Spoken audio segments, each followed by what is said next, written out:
Aqui eu tenho o NISSAN Ariya Nismo e vou mostrar como exibir os nomes das ruas na navegação. Então, para começar, vamos usar a tela inicial. A partir da tela inicial, vamos abrir a navegação no lado esquerdo da tela. Se você tocar na navegação, verá a navegação.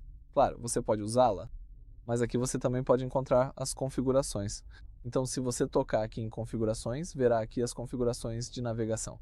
Então, uma das configurações de navegação é a configuração do mapa. Vamos, é claro, tocar nela.